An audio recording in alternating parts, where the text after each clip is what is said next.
क्या America Iran से भाग जाएगा या ये सिर्फ एक रणनीति है? और अगर हॉर्मुज जल संधि बंद ही रही तो क्या भारत में पेट्रोल 150 रुपए पार चला जाएगा? नमस्कार दोस्तों, मैं हूं मोइनुद्दीन खान और आप देख रहे हैं अनफोल्डेड एमडी सर। आज हम बात कर रहे हैं उस खबर की जो सिर्फ मिडिल ईस्ट नहीं बल्कि पूरी दुनिया की इकोनॉमी हिला सकती है। अमेरिका कह रहा है हमने अपना काम पूरा कर लिया, अब हम ईरान से निकल जाएंगे, लेकिन ईरान साफ मना कर रहा है ना हम बातचीत करेंगे और ना ही झुकेंगे। और इसी बीच दुनिया की सबसे अहम तेल सप्लाई लाइन यानी हॉर्मुज स्ट्रेट पूरी तरह बंद कर दी गई है। तो सवाल यह है, क्या ये जंग खत्म होने वाली है या अभी असली तूफान आना बाकी है? सबसे पहले समझते हैं आखिर अमेरिका ने ऐसा क्यों कहा कि वो ईरान से निकल जाएगा। इस खबर को देखिए। अमेरिका के उपराष्ट्रपति जेडी वांस ने साफ कहा कि हमने अपने ज्यादातर सैन्य लक्ष्य हासिल कर लिए हैं, अभी एक छोटा संघर्ष रहेगा। मतलब अमेरिका अब इस जंग को लंबा खींचना नहीं चाहता और इसके पीछे दो बड़ी वजह है। पहली वजह पैसा और दबाव, दूसरी वजह राजनीति। पहला, जंग जितनी लंबी चलेगी उतना खर्च बढ़ेगा और पहले से ही अमेरिका कई मोर्चों पर फंसा हुआ है जिसके बारे में मैं आपको आगे बताऊंगा। दूसरा, राष्ट्रपति डोनाल्ड ट्रंप नहीं चाहते कि ये जंग उनके लिए चुनावी बोझ बन जाए। अब सवाल उठता है कि अमेरिका कौन कौन से और कितने मोर्चों पर फंसा हुआ है। अगर सरल शब्दों में जवाब दूं तो अमेरिका अभी कम से कम 5 बड़े मोर्चों पर एक साथ उलझा हुआ है और यही वजह है कि वो ईरान वाली जंग को लंबा नहीं खींचना चाहता। जिसमें पहला है रूस यूक्रेन जंग। ये अमेरिका के लिए सबसे बड़ा और लंबा चलने वाला मोर्चा है। अमेरिका खुलकर यूक्रेन को सपोर्ट कर रहा है, हथियार, पैसा, ट्रेनिंग सब दे रहा है। सामने है रूस जैसा सुपर पावर। इसका मतलब अमेरिका सीधे लड़ाई नहीं लड़ रहा लेकिन प्रॉक्सी वार में पूरी तरह फंसा हुआ है। दूसरा, चीन के साथ टकराव, ताइवान प्लस ट्रेड वॉर। चीन और अमेरिका की लड़ाई खुली जंग नहीं है लेकिन हर दिन बढ़ भी रही है, जिनमें सबसे बड़े मुद्दे हैं ताइवान को लेकर तनाव, साउथ चाइना सी में सैन्य टकराव और ट्रेड वॉर यानी व्यापार युद्ध। ये एक साइलेंट वॉर है जो कभी भी बड़ा विस्फोटक बन सकता है। तीसरा, मिडिल ईस्ट, ईरान, इजराइल और गाजा। यही वो मोर्चा है जिसकी हम अभी बात कर रहे हैं। अमेरिका यहाँ इजराइल को सपोर्ट कर रहा है, ईरान से टकराव में है, गाजा संकट भी जारी है। मतलब एक ही क्षेत्र में 3 लेयर कॉन्फ्लिक्ट। चौथा है नाटो और यूरोप में तनाव।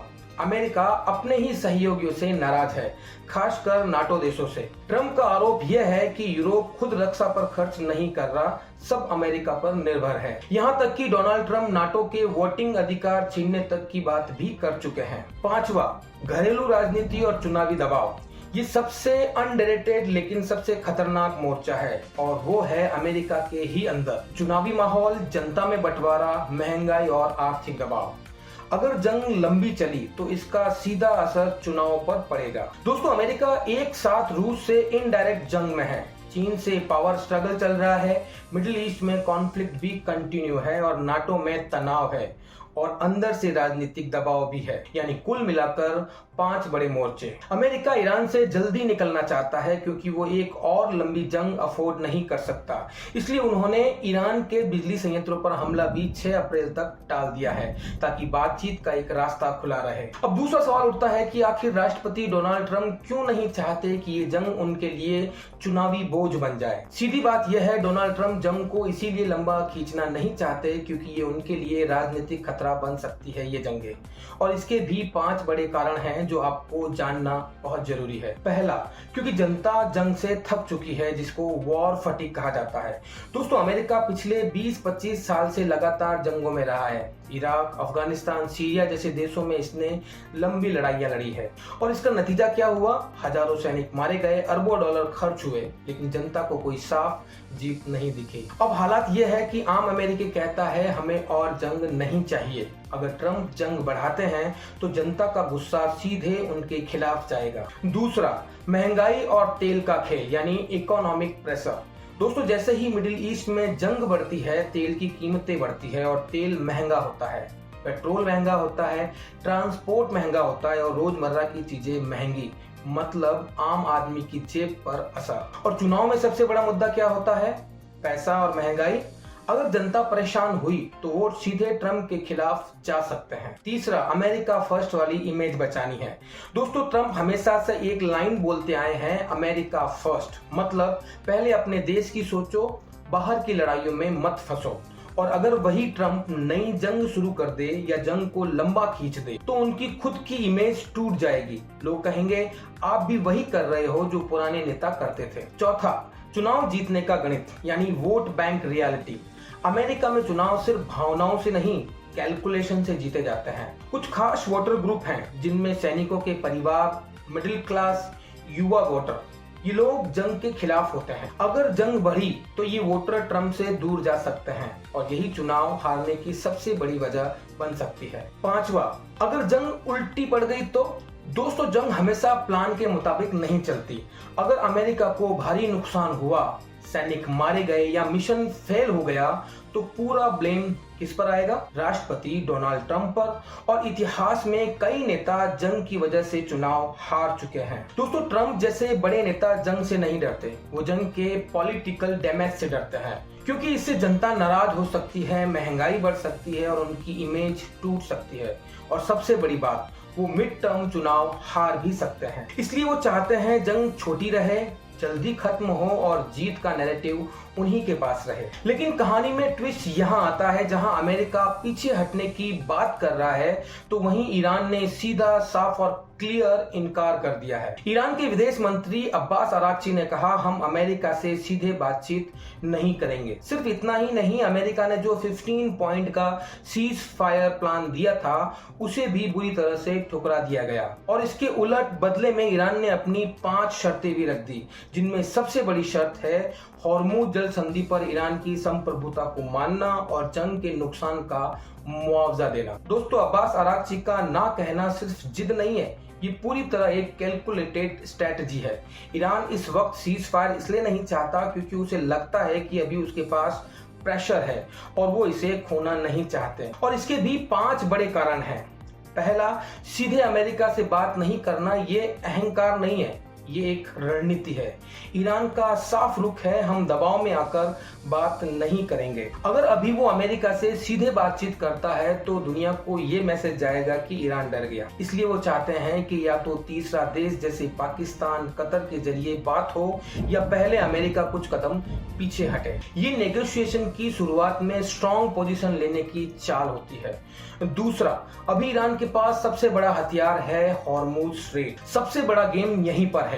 हॉर्मुज स्ट्रेट, ये तो आपको पता है कि दुनिया का 20% तेल यहीं से गुजरता है और अभी ये ईरान के कंट्रोल में है, मतलब पूरी दुनिया पर इनडायरेक्ट दबाव। अगर ईरान अभी सीज फायर कर देता है तो ये सबसे बड़ा प्रेशर टूल उसके हाथ से निकल जाएगा। इसलिए वो चाहता है पहले अपनी शर्तें मनवाए फिर रास्ता खोले। तीसरा, ईरान दिखाना चाहता है कि हम कमजोर नहीं हैं, इससे ही घरेलू राजनीति कहते हैं। दोस्तों, ईरान के अंदर भी राजनीति चल रही है। सरकार को अपनी जनता को दिखाना है कि हम अमेरिका से नहीं डरते और हम झुकने वाले नहीं हैं। और अगर अभी सीज फायर कर लिया तो जनता इसे हार समझ सकती है, इसलिए नो कॉम्प्रोमाइज वाला स्टांस दिखाना बहुत जरूरी है। चौथा, जंग में टाइमिंग सबसे बड़ा हथियार होता है। जंग में हमेशा एक नियम होता है कि जब आपके पास मोमेंटम हो तब रुकना नहीं चाहिए। अभी तेल की कीमतें बढ़ रही है, दुनिया दबाव में है, अमेरिका जल्दी निकलना भी चाहता है, यानी मोमेंटम ईरान के पास है। और अगर अभी सीज फायर हुआ तो अमेरिका को राहत मिल जाएगी। इसीलिए ईरान चाहता है कि पहले मैक्सिमम फायदा निकालो फिर रुकना है। पांचवा, 5 शर्तें रखना, जिसे नेगोशिएशन ट्रैप कहते हैं। ईरान ने जो 5 शर्तें रखी है वो फाइनल डिमांड नहीं है, बल्कि एक टैक्टिक होती है।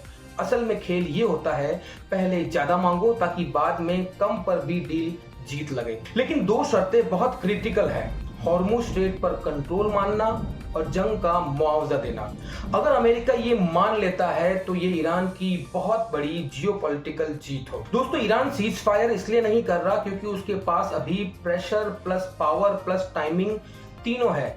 वो बिना कुछ हासिल किए रुकना नहीं चाहता और वो दुनिया को दिखाना चाहता है कि वो झुकने वाला देश नहीं है। और सबसे बड़ा कारण, ये जंग सिर्फ मिसाइलों की नहीं बल्कि नेगोशिएशन पावर की जंग है। अब सोचिए, जिसे अमेरिका अपनी जीत मान रहा है, ईरान उसे अपनी शर्तों पर खत्म करना चाहता है। अब बात करते हैं सबसे खतरनाक हिस्से की, तेल संकट। दोस्तों, हम जानते हैं कि हॉर्मुज स्ट्रेट दुनिया की सबसे अहम समुद्री लाइन है, जहां से लगभग 20% ग्लोबल ऑयल सप्लाई गुजरती है और अभी ये बंद है। और इसका असर ये हुआ कि तेल की कीमतें $70 से सीधे $112 प्रति बैरल पहुंच गई है, यानी 40% से सीधा 60% तक उछाल। दोस्तों, अगर ये जल संधि 10 से 15 दिन और बंद रही तो भारत जैसे देशों में पेट्रोल डीजल महंगा होना तय है। भारत का करीब 50% कच्चा तेल इसी रास्ते से आता है। मतलब महंगाई बढ़ेगी, ट्रांसपोर्ट महंगा होगा और खाने पीने की चीजों के दाम बढ़ेंगे।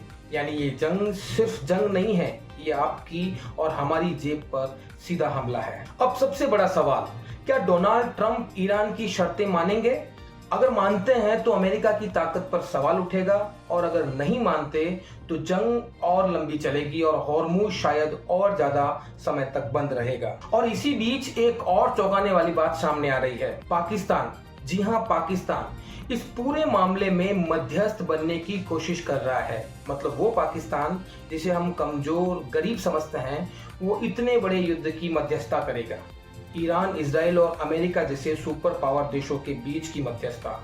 अब सवाल उठता है कि भारत इसमें कहाँ खड़ा है? आखिर भारत इस मध्यस्थता में आगे क्यों नहीं है? क्या इसमें हमारी विदेश नीति की कमजोरी है, या भारत सरकार ने इस्राइल की साइड चुन ली है? कमेंट बॉक्स में अपना जवाब जरूर दीजिए। यानी दोस्तों, अब ये सिर्फ अमेरिका वर्सेस ईरान नहीं रहा, ये एक बड़ा जियोपॉलिटिकल गेम बन चुका है। अब आप बताइए, क्या अमेरिका सच में जंग खत्म करना चाहता है या ये सिर्फ एक चाल है? और अगर हॉर्मुज लंबे समय तक बंद रहा तो भारत क्या करेगा? कमेंट करके अपनी राय जरूर बताइए। वीडियो पसंद आए तो लाइक, शेयर और चैनल को सब्सक्राइब करना मत भूलिए। मैं हूं मोइनुद्दीन खान, मिलते हैं अगली बड़ी खबर के साथ। तब तक के लिए धन्यवाद।